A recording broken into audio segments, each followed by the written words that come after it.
BMW's 2 Series coupes, and the M2 in particular, have been rightly praised for their intuitive and engaging driving dynamics, more so than other models in the lineup.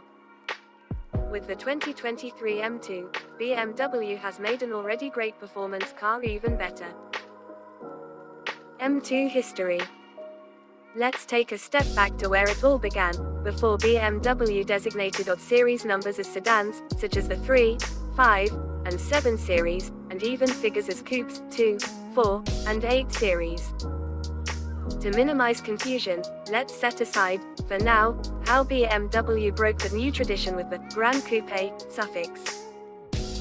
The one-year-only E82-2011 BMW 1 Series M Coupe was the M2's ancestral experiment that went exceptionally well.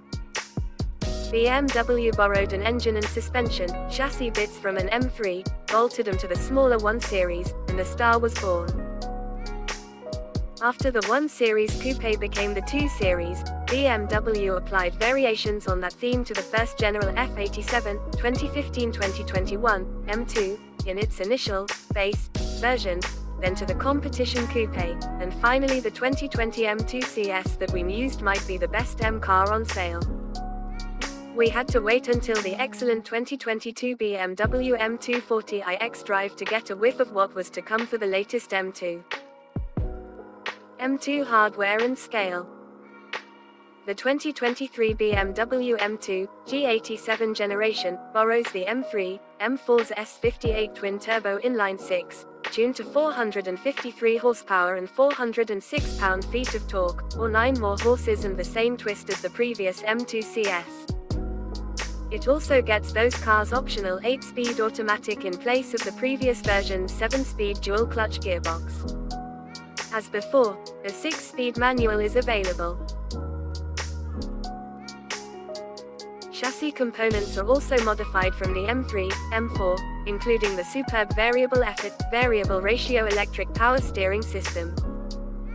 This M2 is 4.1 inches longer than its predecessor, 1.3 inches wider, and 0.3 inch lower. Its wheelbase is 2.1 inches longer, and track width increased by 1.5 inches at the front and 0.2 inch at the rear.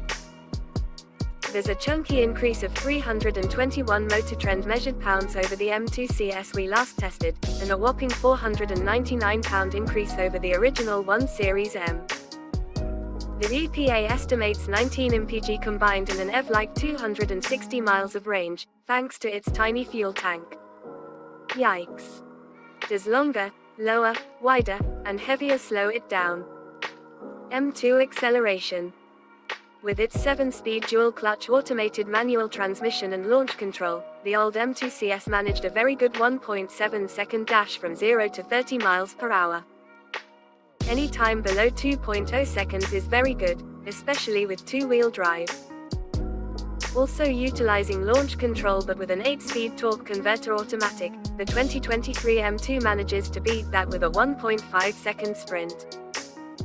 We found the sweet spot on the new 10-position traction control to be about 3 to 4 away from none, and even then the car easily roasts its rear tires. In the 0 to 60 run, the new M2 was 0.4 seconds quicker than the previous car, with a surprising 3.6 second time. Racing to 100 miles per hour in 8.1 seconds, it beat the old by 0.6 seconds. This base 2023 M2 also beat the max performance 2020 M2 CS in the quarter mile, 11.8 seconds at 120.3 miles per hour to 12.2 seconds at 119.7 miles per hour. M2 grip and handling. Speaking of contact patches, the new car's average lateral acceleration on the skid pad was 1.04 grams to its predecessor's 1.02. Combine the latest M2's better acceleration, braking, and grip, and it's easy to understand how it managed a 23.5-second lap around our Figure 8 course, beating the M2 CS's 23.7. Additionally, the way the fresh M2 got around our 1/3 mile course is truly rewarding.